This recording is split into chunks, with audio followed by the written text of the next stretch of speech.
Hello, hello, hello. Happy Thursday to everyone.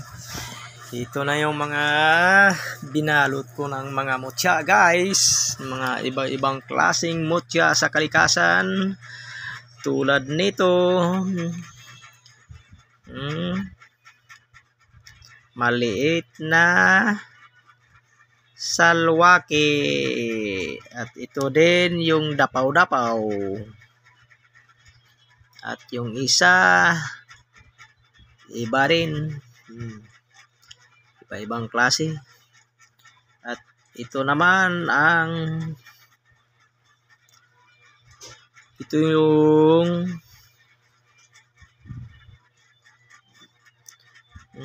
ibang klase ito. Tahong ni Carla. Yung tahong, guys, ito na. At yung kinhason at coral, sinag ng araw, sidlak ng araw, guys. Alam nyo ba, guys, na yung sidlak ng araw, pag may problema ka, malalampasan mo talaga dahil yung sidlak ng araw tagos na tagos sa iyong kaisipan. Pwedeng pasukin ang iyong katawan sa init. At ito naman yung kabal at kunat. Yung hindi makaputok ang baril. At ito naman din ang pula na may sagol. May halong batong ara. Tulad nito, ang pula na kidlat, iba sila. Ito ay merong mga, makikita mo ang mga daming naglilindol sa kanyang katawan sa bato. At ito naman ay isang mata at may mga coral sa palibot, sa paligid. Tulad nito, iba din to.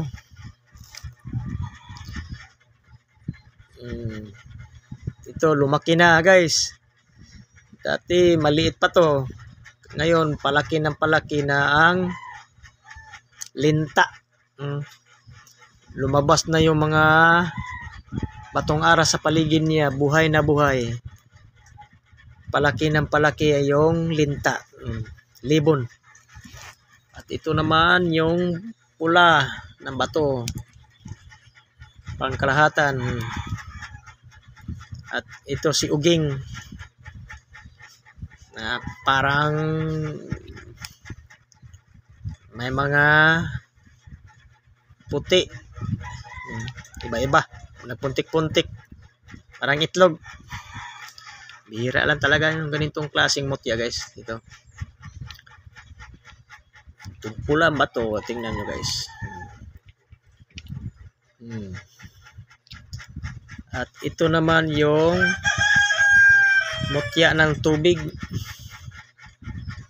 Tagos ang araw nito. Hindi to batong ara. Mutya ng tubig. Pag inilagay mo sa tubig, ang makikita mo parang ice na talaga, hindi na may natin itong kulay. At ito naman yung ibang klase ito. Dignum. At ito naman yung bato na sabon. Sa kuweba nakukuha. Bihira lang talaga nga magkaroon ka ng mutya na sabon. Sabon sa mga engkanto. Para siyang safeguard na yung square na maliit. Pag inaalagaan mo talaga ang mga mutya, guys, malalaman mo talaga na buhay talaga. Lahat talaga napakaganda. Iba-iba ang mutya. Magpapakita talaga yung mga mutya, guys, Basta mabuti ang laman ng loob mo. Hindi mo gagamitin sa kasamaan. Hindi ipagyayabang. Dahil pag mayabang ka, yung mga gabay sa bawat isa ng mutya, aalis yan. Aalis yan. Hindi yan gusto ng mga taong mayabang. Kaya kung binigyan ka nito or nakabili kayo ng mga mutya, ingatan mo sana. Hindi mo ipagyayabang dahil pag niyabang mo, mapahama ka talaga. Tandaan mo yan. Hindi ikaw ang nakakita. Binili mo lang yan. Kaya ingatan mo lang. Dahil sa oras ng kagipitan, ay tutulungan ka talaga yan. Thank you for watching, guys. Huwag kalimutan na mag-subscribe sa aking YouTube channel for more video. Thank you so much, guys.